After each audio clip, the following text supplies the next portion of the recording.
abrir a Bíblia em dois textos. Primeiro nós vamos ler Tito, capítulo 2, versículo 11. Carta de Paulo a Tito, tá? Tito fica depois de 2 Timóteo. Novo Testamento. Se você achou Hebreus, é só você voltar. Tito está antes de Filemão, que está antes de Hebreus. Achou Hebreus? Volta uma página na Bíblia que você vai achar Tito. Tito capítulo 2, versículo 11.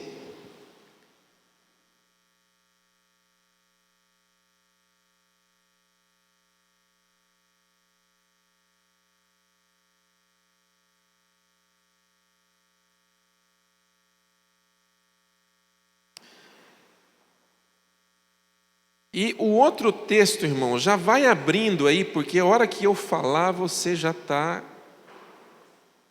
preparado. João capítulo 8, versículo 1. João capítulo 8, versículo 1. Evangelho de João, quarto livro do Novo Testamento. Mateus, Marcos, Lucas, João. Capítulo 8, versículo 1. É a história da mulher que foi surpreendida em adultério.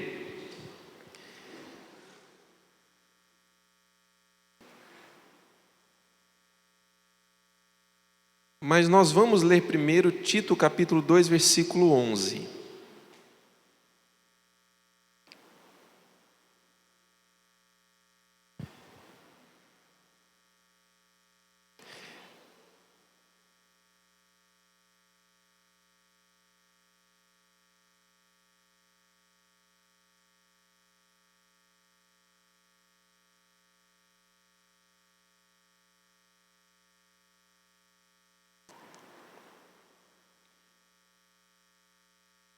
Todo mundo gosta de ganhar presente, né, irmãos?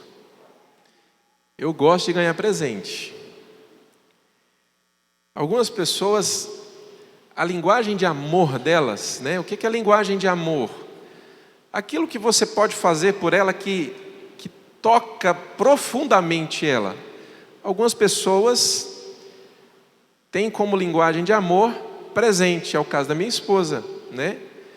Você deu um presente para ela, meu Deus, fica muito feliz. A minha linguagem de amor é diferente. Não que eu não goste de presente, minha linguagem de amor é tempo de qualidade. Então eu gosto muito de tempo de qualidade. Esses 7 dias agora, tive um tempo de qualidade excelente com a minha família, né, com meu pai e minha mãe. Fomos para o litoral paulista, Praia Grande. E ali tivemos uns dias assim fantásticos, muito bons. E essa viagem, ela em parte foi um presente que nós ganhamos. Um casal aqui da igreja, que não frequenta aqui mais, porque se mudaram, ligaram para nós e falaram: olha, nós temos um apartamento na Praia Grande e vamos dar para vocês passar uns dias lá. Eu falei: opa, ô maravilha de Deus, presente, né? E aí organizamos tudo. Eu falei para a Márcia, mas manda uma mensagem, quem sabe a gente tem que pagar alguma coisa, né? Porque tem despesas, né? Tem despesas de água, de energia, tem taxa de condomínio, porque é num condomínio. E aí a pessoa devolveu a mensagem falando assim: pastora, não tem custo, é de graça. Aí eu fiquei feliz. É de graça. Foi um presente. O que é graça, irmãos? Graça é favor não merecido. E por mais que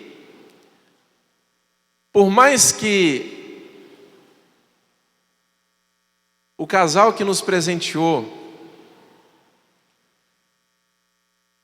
acha que a gente merecia aquele presente, eu acho que a gente não merecia aquele presente. Não, pastor, vocês fizeram muita coisa por nós e tal, são uma bênção na nossa vida, queremos presentear vocês. A verdade, irmãos, é que graça é algo que você não merece, mas recebe. Estão entendendo? Graça é algo que você não merece, mas recebe. Por que que você recebe? Porque quem te deu ama você, gosta de você. Tem muita coisa que você ganha porque fez por merecer, é claro, né? Esses dias fomos fazer um serviço lá em casa e o Daniel me ajudou muito, ele e o Lucas me ajudaram demais. E aí eu dei um dinheirinho para eles ficaram super satisfeitos. E aí eu falei, tá vendo? Trabalhar vale a pena, né? Fizeram por merecer, não foi de graça. Mas graça, irmãos, é algo que nós não merecemos. Uma boa tradução para graça é essa frase: graça é um favor não merecido. E quando nós pensamos sobre graça, irmãos, nós precisamos falar sobre a maior demonstração de graça que já houve em toda a história da criação. A graça, o presente de Deus ter perdoado os nossos pecados pela nossa fé em Jesus Cristo. Efésios capítulo 2, versículos 8 e 9, fala assim: porque pela graça vocês são salvos. Salvos do quê? Salvos da morte eterna. Você vai viver essa vida até os dias que foram escritos para você pelo Senhor. E quando essa vida acabar? A vida continua. Existe vida após a morte? Sim, existe. A Bíblia é muito clara sobre vida após a morte. Muito clara. Agora, há dois lugares aonde você vai viver após a morte, de acordo com o que a Bíblia ensina. Um é no céu, gozando paz com o Senhor Jesus, se você foi salvo. O outro é o inferno, longe de Deus. A Bíblia é muito clara sobre isso, fala tanto sobre céu quanto sobre inferno. Então, nós quando cremos em Jesus, nós somos salvos. Salvos do quê? Da morte eterna, ou de passar a eternidade longe de Deus, de passar a eternidade no inferno. Então, Efésios 2, 8, 9 diz assim: porque pela graça vocês são salvos, mediante a fé, e isso não vem de vós, é dom de Deus. O que é dom? Dom é um presente, ou seja, a graça é um presente não merecido, graça é um favor não merecido. Ou seja, pela fé no Senhor Jesus, os seus pecados são perdoados, os nossos pecados são perdoados e agora nós somos salvos. E como viver agora que nós somos salvos? Você vai viver pela graça de Deus uma vida longe do pecado.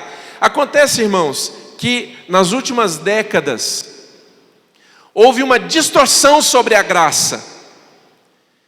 E é uma distorção muito perigosa, que diz o seguinte: se a salvação é de graça, se Deus perdoou os meus pecados, então eu posso viver a minha vida do jeito que eu quiser. Mesmo já tendo conhecimento de Jesus, mesmo já tendo fé em Jesus, eu já posso viver a minha vida do jeito que eu quiser, que eu já sou salvo, Deus já me perdoou, então está tudo bem. Irmãos, isso é uma distorção da graça. Isso não é graça. Isso se chama libertinagem. Ou seja, é você usar a graça de Deus para fazer aquilo que você quer. Nós vamos ver nesses dois textos, irmãos, que a graça, ela é um ensinamento de Deus, ela traz um ensinamento de Deus extremamente precioso e sério para a nossa vida, porque a graça de Deus, ela nos ensina a viver longe de uma vida de pecado. Olha aí, carta de Paulo a Tito, capítulo 2, versículo 11, olha o que diz esse texto, irmãos. Essa é a melhor definição de graça, da graça de Deus que você vai encontrar na Bíblia. Diz assim, Tito 2:11: porque a graça de Deus se manifestou salvadora a todos os homens. De que forma, irmãos, que a graça de Deus se manifestou salvadora? Quando Deus enviou Jesus Cristo para morrer pelos nossos pecados, para pagar o preço pelos nossos pecados. A salvação, ela está à disposição de todas as pessoas. Basta que creiam em Jesus, basta que o recebam como Senhor e Salvador. É isso que Paulo quis dizer a Tito, quando escreveu: porque a graça de Deus se manifestou salvadora a todos os homens. Agora, olha o que a continuação do texto diz. Diz assim: ela quem? A graça. Ela nos ensina a renunciar à impiedade e às paixões mundanas e a viver de maneira sensata, justa e piedosa na era presente. Olha o que a graça ensina.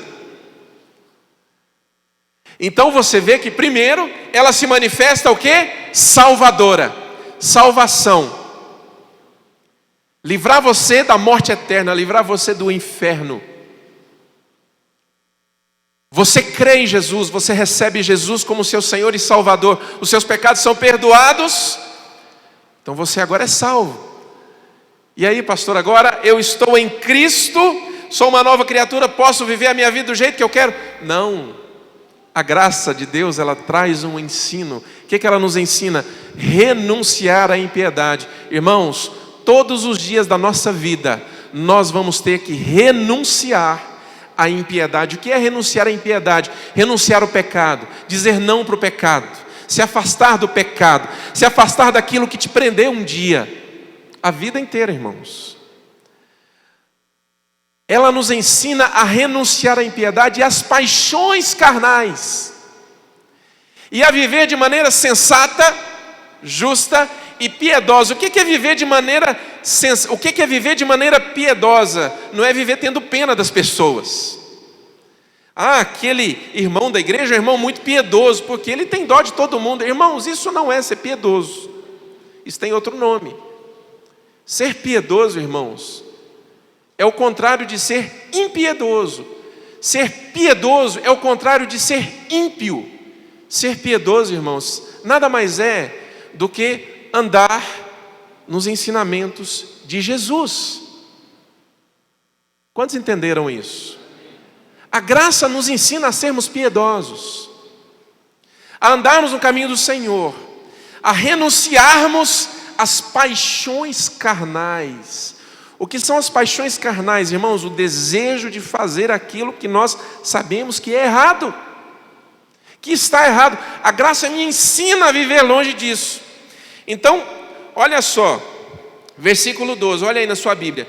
Ela nos ensina a renunciar à impiedade e às paixões mundanas e a viver de maneira sensata, justa e piedosa nessa era presente, enquanto nós aguardamos a bendita esperança, a gloriosa manifestação do nosso grande Deus e Salvador, Jesus Cristo. Ele se entregou por nós, a fim de nos resgatar de toda maldade e purificar para si mesmo um povo particularmente seu, dedicado à prática de boas obras. Agora vai lá para João, capítulo 8, versículo 1. Eu gosto muito desse texto porque ele é um dos textos que ilustra o que é a graça de Deus. Veja bem, isso aqui, irmãos, não foi uma parábola, não foi uma história. Isso aqui aconteceu de verdade. João capítulo 8, versículo 1 diz assim: Jesus, porém, foi para o Monte das Oliveiras, e ao amanhecer ele apareceu novamente no templo, onde todo o povo se reuniu ao seu redor, e ele se assentou para ensiná-lo. Os mestres da lei e os fariseus trouxeram-lhe uma mulher surpreendida em adultério. Fizeram-na ficar em pé diante de todos. Olha, irmãos, que situação horrível isso aqui para essa mulher. fizeram-na ficar em pé diante de todos e disseram a Jesus: Mestre, esta mulher foi surpreendida em ato de adultério. Em outras palavras, ela foi pega traindo o marido. Foi pega em flagrante, foi surpreendida no ato. E aí eles continuam falando. Na lei de Moisés nos ordena apedrejar tais mulheres. E o Senhor o que diz? O que nós devemos fazer com ela? Versículo 6. Eles estavam usando essa pergunta como armadilha, a fim de terem uma base para acusar Jesus. Mas Jesus inclinou-se e começou a escrever no chão com o dedo. Visto que continuavam a interrogá-lo, insistindo com ele, ele se levantou e lhes disse: se algum de vocês estiver sem pecado, que seja o primeiro a tirar pedra nela. Inclinou-se novamente e continuou escrevendo no chão. Os que o ouviram foram saindo, um de cada vez, começando pelos mais velhos. Jesus então ficou só com a mulher em pé diante dele. Então Jesus pôs-se em pé e perguntou-lhe: mulher, onde estão os teus acusadores? Ninguém te condenou? Versículo 11: ninguém, Senhor, disse ela. Declarou Jesus: eu também não te condeno, agora vá e abandone a sua vida de pecado. Esse texto é um exemplo extraordinário sobre graça. Sabe por quê, irmãos? Eu já ouvi vários argumentos para que a mulher aqui dessa história não fosse apedrejada. Argumentos tais como: era um absurdo matar essa mulher. Cadê o homem? Por que era só a mulher que tinha morrido? Na verdade, sim, de fato, a lei de Moisés dizia que quem fosse surpreendido em adultério deveria ser apedrejado. Então, irmãos, preste atenção nisso, porque talvez isso te choque, mas você vai entender o que é graça. Presente, favor não merecido. De fato, irmãos, a lei dizia que essa mulher deveria ser apedrejada. O que os fariseus queriam, na verdade, era acusar Jesus de estar descumprindo a lei de Moisés, baseado na qual eles viviam. Então, de fato, ela deveria, pela lei de Moisés, ela deveria ser apedrejada, como milhares de outras foram. Lei de Moisés. Quem deu a lei a Moisés? Foi Deus que deu a lei a Moisés. Isso choca a gente, irmãos. Mas por que então que Jesus não permite que essa mulher seja apedrejada? Jesus usa um argumento extraordinário. Ele fala assim: quem não tem pecado, então que seja o primeiro a atirar pedra nela. O texto fala, irmãos, que eles ficaram tão sem graça que foram saindo um após o outro, de fininho. Só sobrou a mulher e Jesus. Agora, como que fica essa questão? Porque a Bíblia diz que Jesus veio para cumprir a lei. Essa lei foi dada a Moisés, era a lei de Moisés. Então Jesus descumpriu a lei aqui. Irmãos, presta atenção. Um dos pontos que nós temos que entender sobre a graça de Deus é que ela é de graça para nós, mas ela custou para alguém. Da mesma maneira como quando você compra um presente e dá para quem você ama,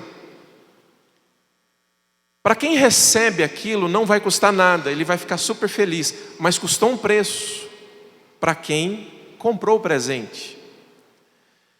Por que Jesus não permitiu que essa mulher fosse apedrejada? O apedrejamento era a punição pelo pecado dela. Mas Jesus veio para pagar a punição de todo o pecado. Então ele iria pagar o preço no lugar dela, não precisava que ela pagasse esse preço. Ele seria morto no lugar dela. Ele sofreria a morte pelo pecado dela, assim como sofreu a morte pelo meu e pelo seu pecado, pelos nossos pecados. Graça começa aí. Não custa nada para você, mas custou para alguém, custou para Jesus. E por que essa mulher recebeu isso? Porque fez algo bom? Não, irmãos, não deu tempo dela. Irmãos, não deu tempo dessa mulher se arrepender. Não deu tempo. Não deu tempo dela dizer para os acusadores: nossa, eu cometi um grande erro, me perdoe. Não deu tempo. Pegaram ela lá no ato, irmãos. Foi aquele alvoroço. Pegaram a mulher e levaram para Jesus. Jesus iria pagar o preço por ela. Não havia necessidade que ela morresse. Assim como não há necessidade que nós morramos pelos nossos pecados, porque Jesus já morreu pelos nossos pecados. Ele já pagou o preço pelos nossos pecados. Isso, irmãos, é graça. Ele pagou o preço no seu lugar. Ele pagou o preço no meu lugar. Querido, presta atenção no que eu vou te falar. Não importa se você vem de um caso de adultério, se você vem de um caso de assassinato, se você vem de um caso de mentiras escandalosas, se você vem de um caso de fornicação, se você vem de um caso de roubo, se você vem de um caso de enganação, não importa o seu passado, Deus perdoou os seus pecados e você está livre de qualquer acusação. Você não precisa ser punido pelo que você fez no passado. Jesus já pagou o preço. Não importa quem você seja, não importa o que aconteceu atrás. O apóstolo Paulo, lá na carta aos Coríntios, em uma das cartas aos Coríntios, ele diz assim: aquele que está em Cristo é uma nova criatura. As coisas antigas passaram e tudo se fez novo. Quando você recebe o Senhor Jesus como seu Senhor e Salvador, quando você crê no Senhor Jesus, todos os seus pecados são perdoados, irmãos. Todos os nossos pecados são perdoados. Irmãos, sabe, o sangue de Jesus, ele desce sobre a sua vida e apaga o seu passado, apaga os seus pecados. Não há mais condenação para aqueles que estão em Cristo Jesus, porque a lei do Espírito e da vida te livrou, te libertou da lei do pecado e da morte. Olha a lei do pecado e da morte aqui, na vida dessa mulher. Ela deveria ser apedrejada pela lei de Moisés. A lei do Espírito da vida, a lei de Cristo, irmãos, libertou ela do pecado e da morte. Então relembra o texto lá de Tito, capítulo 2, versículo 11. A graça de Deus se manifestou salvadora a todos os homens. Agora, irmãos, presta atenção, porque quando nós falamos sobre essa história, a história da mulher que foi surpreendida em adultério, nós paramos por aqui. Nós paramos exatamente aqui aonde eu descrevi. Jesus não condenou a mulher. Olha, ele falou para ela: cadê os seus acusadores? Foram embora, não ficou ninguém. Não te condenaram? Não, Senhor, não me condenaram. Eu também não te condeno. A ênfase, irmãos, nessa história, ela para aqui. Jesus não condenou a mulher. Assim como a ênfase sobre a graça de Deus, ela simplesmente para no fato de que nós fomos salvos de graça. Pela graça sois salvos, Efésios 2, 8 e 9. Pela graça sois salvos, mediante a fé. Isso não vem de vós, é um dom de Deus, é um presente de Deus. Irmãos, o entendimento sobre graça para aí. Mas, irmãos, ele não para aqui, ele continua. Ele vai além. Se de forma didática nós fôssemos dividir a graça, então nós colocaríamos 2 passos. Primeiro passo, ela se manifesta salvadora na sua vida. Você recebeu a Cristo, você creu no Senhor Jesus, você o recebeu como seu Senhor e Salvador, seus pecados foram perdoados. Ele morreu, já pagou o preço pelos seus pecados. Morreu e ressuscitou. Agora vem o segundo passo. Irmãos, para mim, A grande evidência desse texto não foi o fato de Jesus não ter condenado a mulher, o que já é algo extraordinário, mas é na última frase dessa história, quando Jesus diz para ela: eu também não te condeno, vá e abandone a sua vida de pecado. Olha só, irmãos, graça não significa que essa mulher que não foi morta por apedrejamento, não significa agora que ela que não foi condenada pelos fariseus, porque não tiveram coragem, e não foi condenada por Jesus, não significa que agora ela pode, poxa, me livrei da morte, ela pode voltar e procurar o amante. Não significa isso. Não significa que ela pode voltar à prostituição. Não significa que ela pode voltar ao adultério. A graça, irmãos, na vida dessa mulher, não significa que ela pode voltar a praticar o que ela praticava no passado. Olha o que Jesus diz para ela: vai, não peques mais. Na minha versão, esse texto, na NVI, Nova Versão Internacional, esse texto foi traduzido assim: vá e abandone a sua vida de pecado.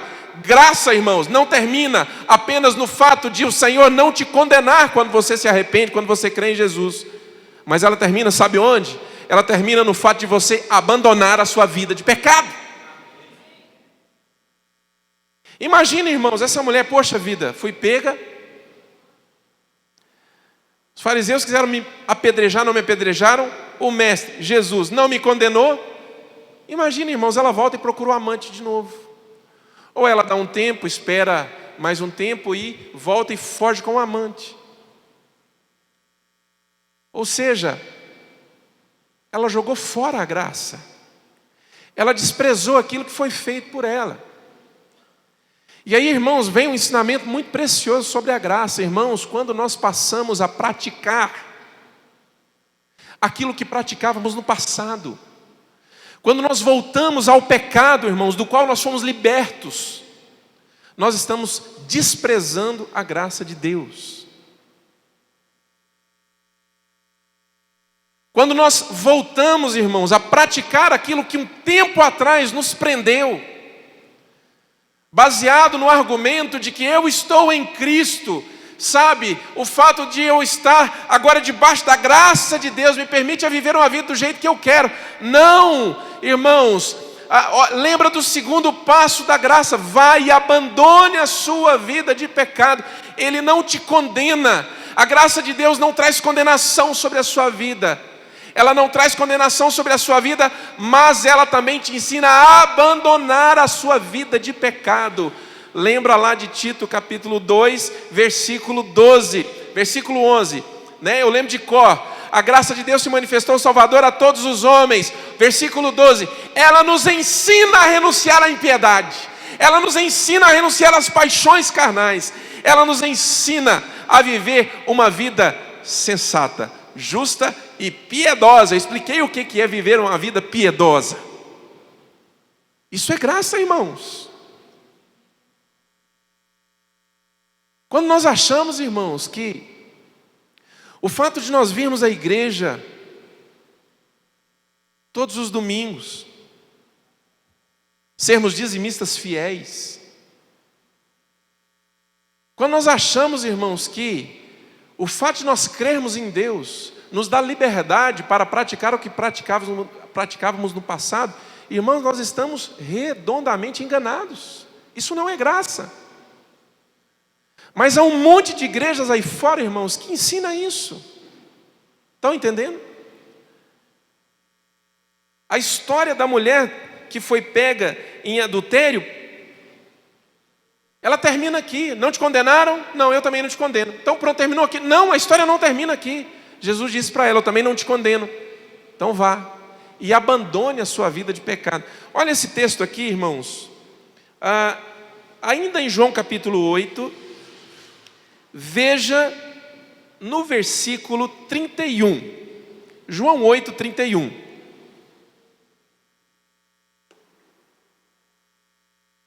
Jesus estava discutindo com os fariseus, os mesmos que levaram essa mulher lá para ele apedrejar. João 8, 31. Disse Jesus aos judeus que haviam crido nele. Olha, irmãos, o que Jesus estava dizendo para eles. Se vocês permanecerem firmes na minha palavra, verdadeiramente serão meus discípulos. Graça, presente de Deus, inclui abandonar a vida de pecado e viver e permanecer firme na palavra de Jesus. O que é permanecer firme na palavra de Jesus? Firme naquilo que Ele ensinou, praticando aquilo que Ele ensinou. Por isso que você tem que conhecer a Bíblia. Estão entendendo? Por isso que você tem que ler a Bíblia. Por isso que você tem que saber o que Jesus ensinou. Por isso que você precisa procurar entender o que Jesus ensinou, porque tem muita gente, irmãos, ensinando, dizendo coisas que Jesus nunca ensinou, enganando. Então, ele diz assim, olha, então Jesus disse aos judeus que haviam crido nele: se vocês permanecerem firmes na minha palavra, verdadeiramente serão meus discípulos, e conhecerão a verdade, e a verdade os libertará. Olha o 33, eles responderam: somos descendentes de Abraão, e nunca fomos escravos de ninguém. Como você pode dizer que seremos livres? Jesus respondeu: digo-lhes a verdade, todo aquele que vive pecando é escravo do pecado. Irmãos, quando nós, uma vez que recebemos o Senhor Jesus como Senhor e Salvador das nossas vidas, fomos libertos, mas nós voltamos a praticar aquilo que praticávamos no passado, irmãos, nós estamos nos entregando à escravidão do pecado. Olha o que Jesus fala para eles: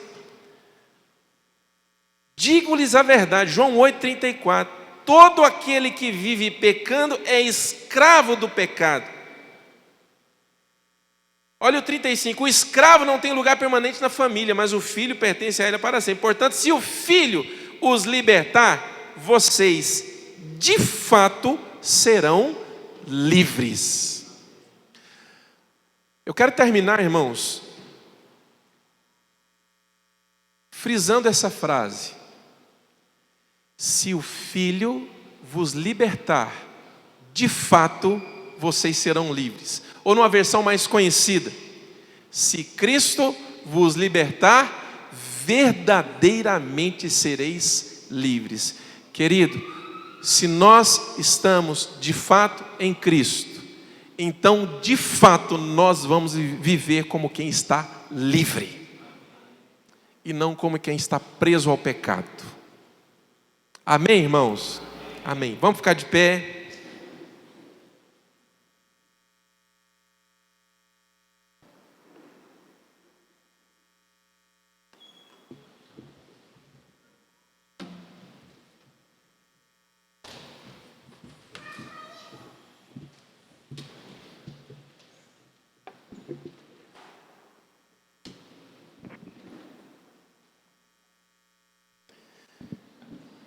Vamos orar. Abaixa sua cabeça, fecha seus olhos. Senhor, nós tivemos um entendimento claro sobre o que a graça nos ensina. Ela se manifesta salvadora na nossa vida. E ela nos ensina a vivermos uma vida longe do pecado, renunciando à impiedade, renunciando às paixões carnais. Senhor, em nome de Jesus, nos ajude a ter um entendimento a nível do Espírito, Senhor, que viver na graça não é ter uma carta branca, não é ter uma autorização para viver a vida do jeito que queremos, mas é viver uma vida para o Senhor, longe do pecado. Senhor, em nome de Jesus, nós não mais queremos ser escravos do pecado, não mais queremos voltar